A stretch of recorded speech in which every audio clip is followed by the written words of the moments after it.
Is there any kind of checks and balance in the system so that if, to prevent double billing, so to speak, so that, if I go through a red light and unbeknownst, I get the camera, takes my picture, no problem. But it just so happened that there was a police officer coming out of McDonald's, saw the same thing, he pulls me over, gives me a ticket. I now have a ticket from the camera, I have a ticket from the police officer. Which one takes precedence? How do I avoid getting both? And is there a way to address that in the legislation up front? Actually, I don't know that that's necessary to address in legislation. It's a good point. And there's two thought processes. One is that the officer that would be out, that would witness the violation, just as you as the public would know where the fixed cameras are at. So if he knows or has reason to believe, hypothetically, that there's a camera at Mayfield and Green, you're traveling eastbound on Mayfield and you go through the red light and he pulls you over and he knows that camera also captured that, he can issue you the criminal violation or traffic code violation for the thing. And then when he would have to notify the department that when your picture came in and said you went through the red light, we would then say to the company, no, this is not a violation because we've issued him a standard uniform traffic citation. Could that be addressed in the legislation, that there is a appeal or some kind of mechanism to address that? If there is an appeal process addressed in there, in the legislation as it is, not specifically to this scenario, because as with everything, you have Councilman Romeo's scenario, right. Your scenario, you can't, there's no way you could capture all the potential scenarios. No, I'm saying some way to address potential. Right, it's in there, an appeal process. If this system were to be implemented, if at any point, say someone goes 65 in a 25-mile-per-hour zone, an egregious infraction, at that point, will something come on someone's license? Will there be any, is this just simply a monetary fine? Or at some point, if someone has far exceeded the speed limit, if at any point will it ever show up on someone's license in the form of points? The legislation is set up as such that it's a civil penalty in process, that there would be no implications to your driver's license. I was at an earlier committee meeting, a safety committee meeting earlier in the year, where it was stated that these cameras were only going to be targeted for school zones. Yet when I hear you speak about it, Chief, it doesn't sound like that's the case. It seems inconsistent. So will it be school zones or will it not be in school zones? Well, I would actually encourage you to go back and look at your video from that meeting, because if you'll remember, I actually encouraged council not to limit it strictly to school zones, to keep an open mind, and that's exactly what I'm saying here tonight.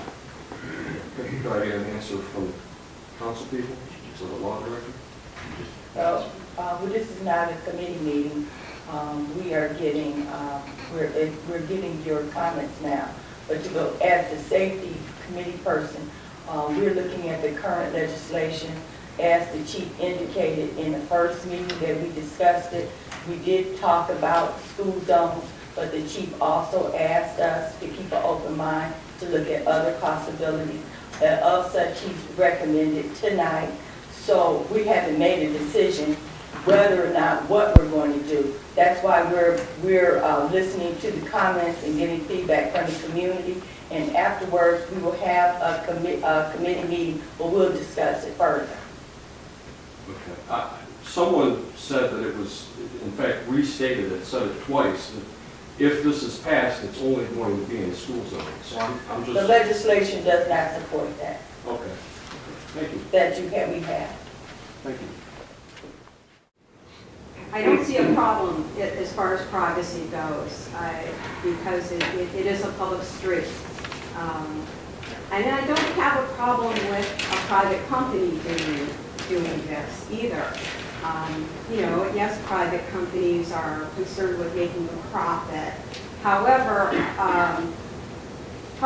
I think that the city can set up the parameters for it.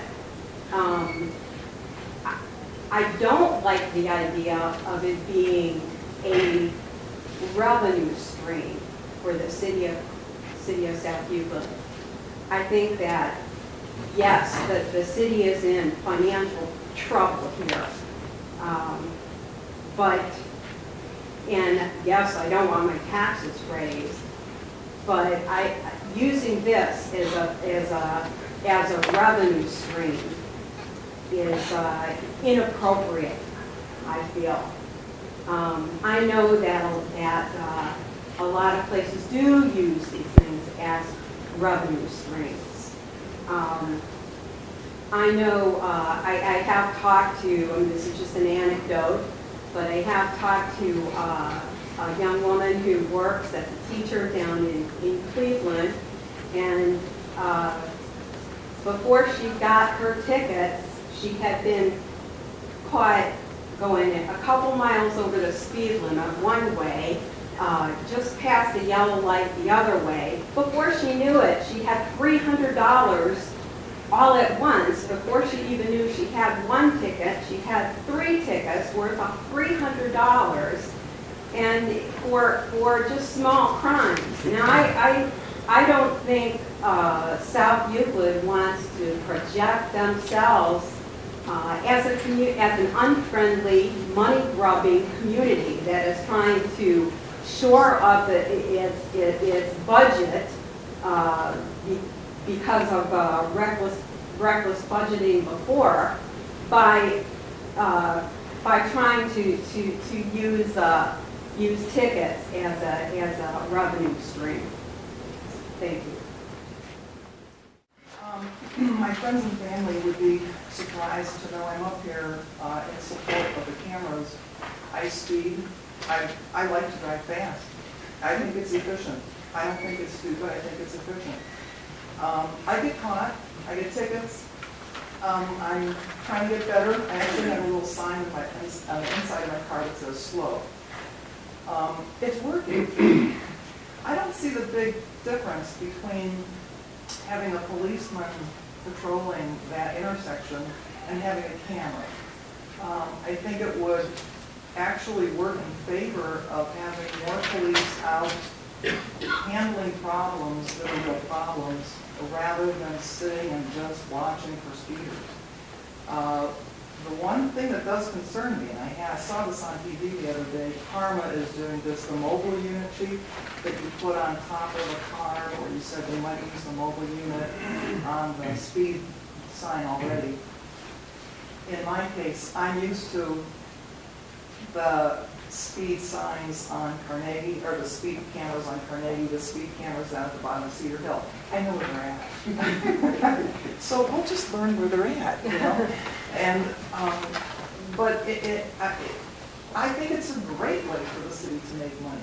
I have a concern, and that is that if it's operated by a profit-motivated company, you know, are you still thinking of using that company that would send out the tickets, send out the, is that the way it would work?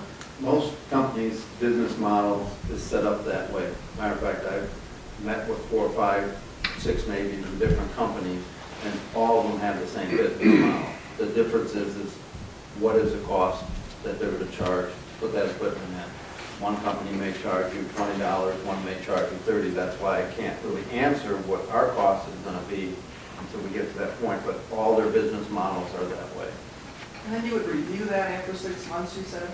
What my thought would be at this point in time, because I know that people are apprehensive about embracing technology and policing, would be to get a third party to come in and evaluate whether or not this is doing what the city is saying that we proposed that it would do.